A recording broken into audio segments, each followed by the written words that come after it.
आप आदरणीय राकेश टिकैत पर उठती है तो किसान बिरादरी इतनी मजबूत है, उस उंगली को तोड़ने की हिम्मत किसान बिरादरी में है।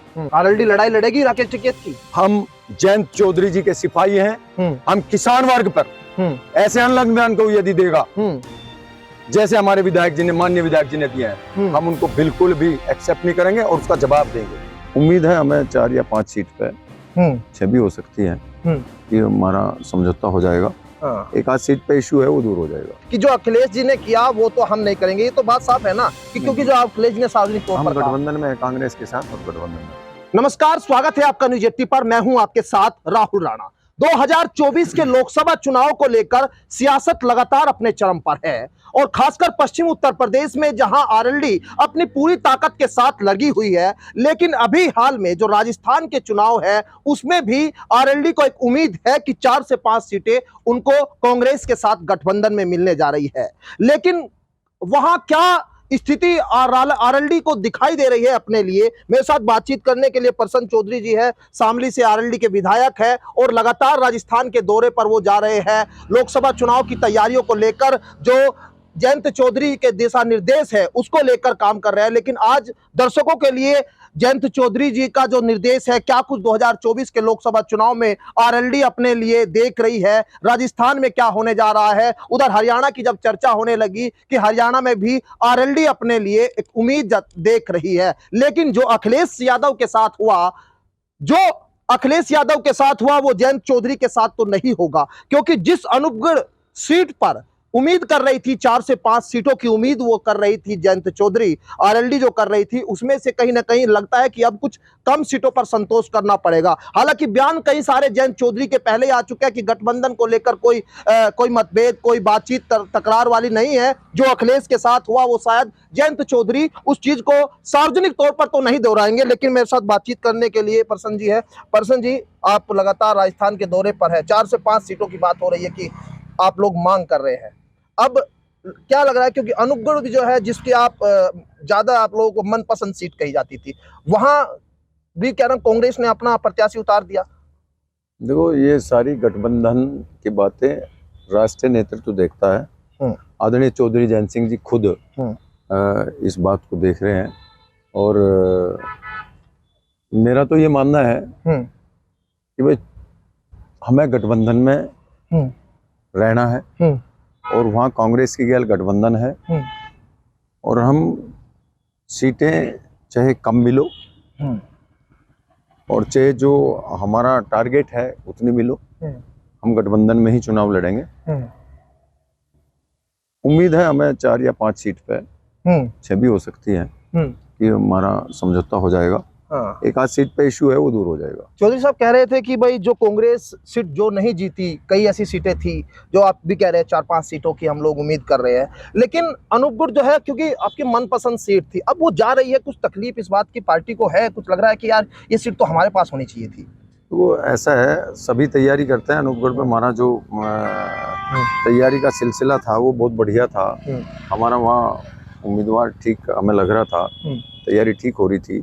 लेकिन ये सब गठबंधन का हमें धर्म भी निभाना है। कहीं एडजस्टमेंट यदि नहीं हो पाएगा तो कोई बात नहीं, हमें रहना गठबंधन में है और वो चौधरी साहब अपने आप बैठ के बात करें। नहीं, चौधरी साहब तो कह चुके हैं कि भाई भले ही एक भी सीट ना मिलो, पार्टी की तरफ से ये साफ हो चुका है कि जो अखिलेश जी ने किया वो तो हम नहीं करेंगे। ये तो बात साफ है ना कि क्योंकि जो अखिलेश जी ने सार्वजनिक तौर पर गठबंधन में है, कांग्रेस के साथ और गठबंधन में रहेंगे। अब लेकिन क्या लग रहा है, क्योंकि यूपी में आप आरएलडी को देख लीजिए, समाजवादी पार्टी देख लीजिए, कांग्रेस, 3 मुख्य दल है जो इंडिया गठबंधन में इस समय हैं। तो अखिलेश यादव कह चुके कि भाई हम तो यहाँ पर सीटें देने की स्थिति में है, लेने की स्थिति में नहीं है। अब जयंत चौधरी जी भी जो है उम्मीद कर रहे हैं कि 10 से 12 सीट, 15 सीट तक हम लोग काम कर रहे हैं कि हमें इतनी सीटें मिलनी चाहिए। लग रहा है कि क्या इसका फर्क यहाँ यूपी में लोकसभा चुनाव पर असर देखने को मिलेगा? वहां आपने नहीं दी तो हम आपको रोकेंगे, या अखिलेश से बैठकर जो है तालमेल बना सकते थे जयंत चौधरी, अगर जयंत चौधरी को राजस्थान में उनके मनपसंद सीटों को दिया जाता? देखो, अब की बार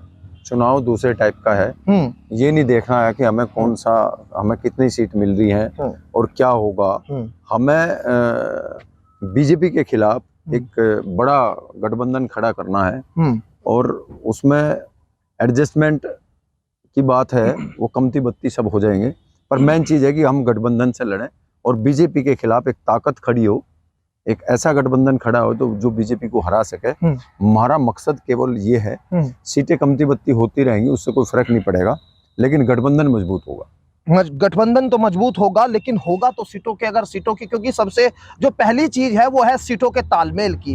अब देखिए मुजफ्फरनगर की सीट पर भी आपको लग रहा है, जैसे आप कह रहे हैं राजस्थान में क्लियर है कि भाई सीटें जितनी भी देर गठबंधन रहेगा, अगर लोकसभा में ये सब स्थितियां पैदा हुई तो कुछ तो मजबूती के साथ कोई तो बात अपनी पार्टी करेगी। आप लोग बीजेपी को हराना है। बीजेपी की जो पॉलिसी है वो जनता के फेवर में नहीं है। आज के समय में किसान बहुत त्रस्त है और जो हमारा युवा पीढ़ी है वो भी दुखी है। जो महंगाई किस कदर बढ़ी हुई है, तो किसान को किसान की फसल का सही दाम नहीं बीजेपी दे पाई। गन्ने की बेल्ट है, आज तक अब मिल चालू होने वाले हैं और अब तक भी गन्ने का भाव घोषित नहीं कर पाए। कुछ मिल ऐसे हैं जिनका भी पेमेंट भी नहीं हुआ। आपने देखा भी होगा, श्यामली का मिल का लगभग 200 करोड़ रुपए का पेमेंट रुका पड़ा है, लेकिन सरकार निष्क्रिय है, सरकार कुछ कर नहीं रही है। यदि मुख्यमंत्री जी चाहा तो अब दखलंदाजी करके पेमेंट करा सकते हैं। युवाओं के लिए बीजेपी का फर्ज होना चाहिए था कि वो नौकरी डेवलप करे, नौकरी युवाओं को मिले, रोजगार उन्हें मिले, ऐसा बीजेपी कर नहीं पाई। और महंगाई आपने देखा होगा किस कदर बढ़ रही है, तो हर लोग परेशान है। तो ऐसे समय में क्योंकि बीजेपी का एक मोटो होता है कि सांप्रदायिक और धार्मिक उन्माद फैलाकर, जातिवाद फैलाकर आप वोट लें, तो हमारा सबसे पहला गठबंधन का जो धर्म है वो ये है कि हमें किसी भी तरीके से बीजेपी को हराना है, जो क्योंकि इसने जनता के फेवर में कोई काम नहीं किया, तो इसको पहले इसका हराने का हमारा टारगेट है। चलिए ठीक है जयंत जी, उसके बाद हम बीच में बैठेंगे और जो भी सीटें मिलेंगी ठीक है। जयंत जी भी कह रहे हैं कि भाई हम किसी भी तरीके से भाजपा को हराने के लिए किसी भी जो है समझौते को करने के लिए तैयार है, मैं एक्सेप्ट कर रहा हूं। लेकिन एक देखिए नंदकिशोर गुर्जर बीजेपी के विधायक, टिकैत साहब जो लगातार आरएलडी को सपोर्ट करते हैं, उनके बयान, उनकी पंचायतें, क्योंकि किसान वोट बैंक आरएलडी का है, किसानों के वो राजनीति वो करते हैं, भले वो गैर राजनीतिक। लेकिन अब देखिए उनको बयान किस तरह से नंदकिशोर गुर्जर वो कह रहे हैं कि इनका एनकाउंटर हो जाता। ये इस बयान को लेकर आप लोगों की तरफ से कोई प्रतिक्रिया नहीं आई? जयंत जी ने कोई प्रतिक्रिया नहीं की?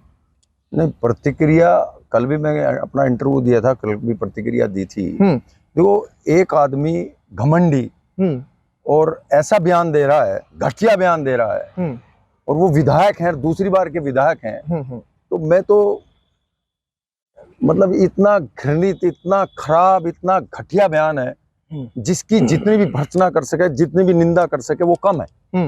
और रही बात एनकाउंटर की, उसकी बात है, देखो मैं ये बताता हूँ, हमारे किसान वर्ग में दो महापुरुष ऐसे हुए हैं, आदरणीय चौधरी चरण सिंह जी, जिन्होंने किसानों के लिए काम किया पूरी जिंदगी, और आज किसान जिंदा हैं तो वो किसान आदरणीय चौधरी चरण सिंह जी की वजह से जिंदा है।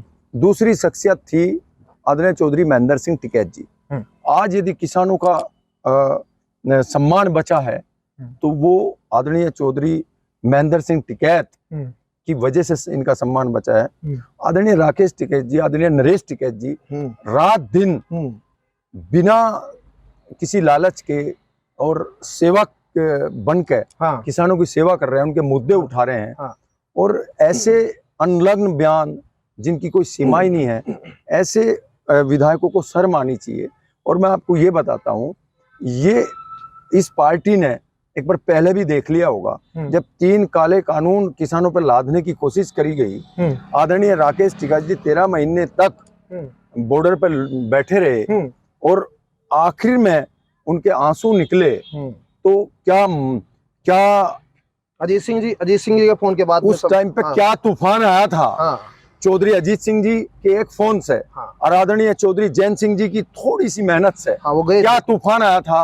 और इन लोगों को नाक रगड़ करके किसानों की मांग माननी पड़ी थी। और अब फिर ये ऐसे बयान दे रहे हैं। यदि आदरणीय राकेश टिकैत जी को एक बाल भी उनका फटता है तो किसान बिरादरी उसका जवाब देने के लिए तैयार खड़ी है। ऐसे लोगों को जवाब दिया जाएगा। और यदि कोई उंगली आप आदरणीय राकेश टिकैत पर उठती है तो किसान बिरादरी इतनी मजबूत है, उस उंगली को तोड़ने की हिम्मत किसान बिरादरी में है। कोई आंखें यदि आदरणीय राकेश टिकैत की तरफ को उठेंगी तो 2 उंगली किसान पे है, उन दोनों उंगलियों का इस्तेमाल करा जाएगा। आरएलडी लड़ाई लड़ेगी राकेश टिकैत की? हमेशा लड़ती आई है। हम आदरणीय चौधरी चरण सिंह जी के अनुयायी लोग हैं, आदरणीय चौधरी महेंद्र सिंह टिकैत जी के अनुयायी लोग हैं, हम जयंत चौधरी जी के सिपाही हैं। हम किसान वर्ग पर ऐसे अनलग को यदि देगा जैसे हमारे विधायक जी ने, माननीय विधायक जी ने दिए हैं, हम उनको बिल्कुल भी एक्सेप्ट नहीं करेंगे और उसका जवाब देंगे। चलिए, पश्चिम में ये बड़ा मुद्दा इस वक्त उभर कर सामने आ रहा है। राकेश टिकैत को जिस तरह से जो बीजेपी के विधायक नंदकिशोर गुर्जर ने कहा है, वो कहीं ना कहीं अब जो है इस पूरे मामले को लेकर वो सियासत कैसे जो है वो गरमा रही है। सुनर लगातार जो आरएलडी के विधायक है, जो दूसरे किसान नेता है, वो कह रहे हैं कि आखिर क्यों राकेश टिकैत को टारगेट भारतीय जनता पार्टी कर रही है। क्योंकि एक सवाल ये भी है कि 2024 के लोकसभा चुनाव में कहीं भारतीय जनता पार्टी को डर लगने लगा है, तो उस डर की वजह से अब जो है कहीं ना कहीं राकेश टिकैत को, किसान नेता को टारगेट किया जा रहा है कि अगर उनको जो है अगर डरा दिया जाएगा या इस तरह की कुछ बयानबाजी अगर हो जाएगी तो कहीं ना कहीं राकेश टिकैत जो बीजेपी के लिए कहीं ना कहीं उन शब्दों का प्रयोग करते हैं जो बीजेपी के लिए नुकसान हो सकते हैं, तो उन शब्दों से रोका जा सकता है। लेकिन सीधे सीधे सियासत 2024 को लेकर है दोस्तों, क्योंकि 2024 का लोकसभा चुनाव सबके जहन में है और ये बयानबाजी अब शुरू हुई है तो आगे कहीं ना कहीं इसकी कड़ी और भी जुड़ेगी। भारतीय जनता पार्टी के किसी भी नेता ने इस विवादित बयानी को टिप्पणी नहीं की और हालांकि राकेश टिकैत और भारतीय किसान यूनियन की ओर से सीएम योगी आदित्यनाथ को पत्र लिखकर मांग की गई है कि आखिर इसकी जांच क्यों नहीं होनी चाहिए। सवाल तो बड़े हैं और आरएलडी ने साफ तौर पर अब कह दिया है, आपने भी सुन लिया होगा कि वो उनके साथ मिलकर डटकर जो है आगे रहेंगे और उस लड़ाई में आगे रहेंगे। लेकिन 2024 की सियासत में क्या कुछ आने वाला है, क्या कुछ चर्चाएं हैं, क्या कुछ खबरें सामने आएंगी, वो आपको लगातार हम बताते रहेंगे। फिलहाल मुझे दीजिए इजाजत, नमस्कार।